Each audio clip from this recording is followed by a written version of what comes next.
Sabe, existe uma pergunta que ecoa através dos séculos da história russa. Será que existe algo na alma do povo russo que de alguma forma anseia pelo sofrimento? Parece ser uma ideia bem radical, né? Mas é exatamente isso que a gente vai investigar hoje, mergulhando na análise provocadora do livro de Daniel Rancor-Laferrière, A Alma Escrava da Rússia. E essa citação do escritor Maxim Gorky, olha, ela resume perfeitamente o enigma. Não se trata apenas de passar por dificuldades, mas de um sentimento profundo de que a própria identidade russa é uma espécie de provação. E é bem na raiz psicológica desse sentimento que o livro tenta chegar. Para a gente desenrolar essa ideia, que é bem complexa, vamos seguir um roteiro. Primeiro, vamos dar uma olhada no contexto histórico do sofrimento. Depois, a gente entra na tese central da alma escrava. Aí vamos parar para definir direitinho o que é o tal do masoquismo moral, ver as evidências que o autor aponta na cultura e, por fim, entender como o coletivo sempre pesou mais que o indivíduo.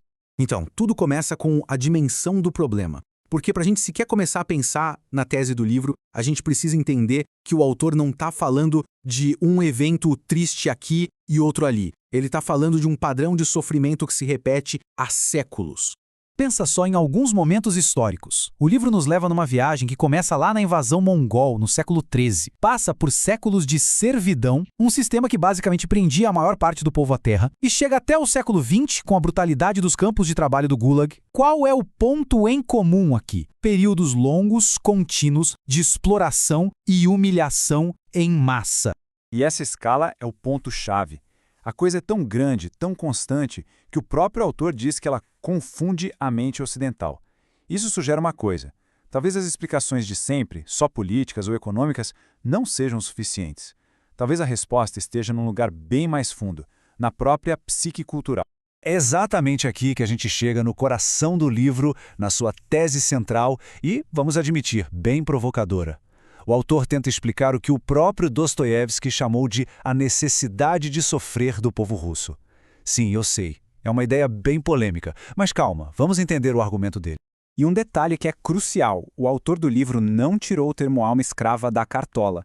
A expressão vem de outro escritor russo, o Vasily Grossman. Foi ele quem usou essa ideia para descrever uma tendência que ele via na cultura russa, uma espécie de subserviência que acabava sendo autodestrutiva. Então, aqui está a grande sacada do livro. Ele pega essa ideia literária da alma escrava e a coloca sob a lente da psicanálise. A tese é a seguinte: existe um padrão de comportamento, que a psicologia chama de masoquismo moral, e que talvez seja a chave para a gente entender essa aparente aceitação ou até mesmo culto ao sofrimento na cultura russa. Ok, mas antes da gente ir adiante, precisamos parar num ponto fundamental. O que exatamente é esse tal de masoquismo moral? É muito importante deixar isso claro, porque não tem nada a ver com a ideia popular que a maioria das pessoas tem na cabeça. O livro usa uma definição clínica, bem específica. A definição que o livro usa é essa aí. E a parte mais importante, a chave de tudo, está nessas palavras, por desígnio inconsciente. O que isso quer dizer? Que a gente não está falando de alguém que busca a dor de propósito. É um padrão que age, digamos, nos bastidores da mente, no inconsciente, e que leva a pessoa a se colocar em situações ruins para si mesma, de forma autodestrutiva, sem nem perceber. Então, resumindo, é uma tendência inconsciente de autossabotagem. Ela não precisa de um vilão, de alguém maltratando de fora. Não tem a ver necessariamente com prazer sexual. E o mais importante para a nossa análise aqui, é uma mentalidade que pode ir além do indivíduo e aparecer em provérbios, em histórias, nas atitudes de uma cultura inteira. Certo, o conceito está definido. Mas onde é que o autor encontra provas para sustentar uma tese tão ousada como essa? Bom, segundo ele, a resposta está espalhada por toda a cultura russa. As evidências viriam de vários lugares, da religião ortodoxa, que valoriza muito a humildade e a ideia de imitar o sofrimento de Cristo, da linguagem do dia a dia, que está cheia de provérbios sobre aceitar o próprio destino, da literatura clássica, com aqueles heróis que parecem caminhar direto para a própria ruína, e, claro, da estrutura social que historicamente sempre colocou o grupo acima do indivíduo. Olha só este provérbio popular que é citado no livro. É um exemplo perfeito. Ele basicamente conecta o sofrimento das pessoas a um ideal divino. A mensagem que fica é bem clara. Aguentar a dor não é só uma necessidade da vida, é uma virtude. É quase como se fosse uma ordem de Deus. E na literatura, nossa, esse tema simplesmente explode. É só pensar nos personagens de Dostoiévski, que muitas vezes encontram algum tipo de salvação justamente através da humilhação e do sofrimento. O argumento do livro é que esses não são só dramas de indivíduos, mas sim um reflexo de um padrão cultural muito mais amplo. Agora, talvez a evidência mais forte que o autor apresenta venha da própria organização social da Rússia ao longo da história.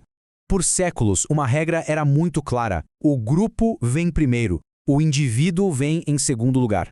De um lado, a gente tem um modelo ocidental, muito focado na liberdade pessoal e nos direitos do indivíduo. Do outro, a tradição coletivista russa. Nessa tradição, se submeter à vontade do grupo, como na antiga comuna de aldeia, Amir, não era visto como fraqueza. Pelo contrário, era um dever moral. O bem de todo mundo sempre esteve acima do desejo de uma pessoa só.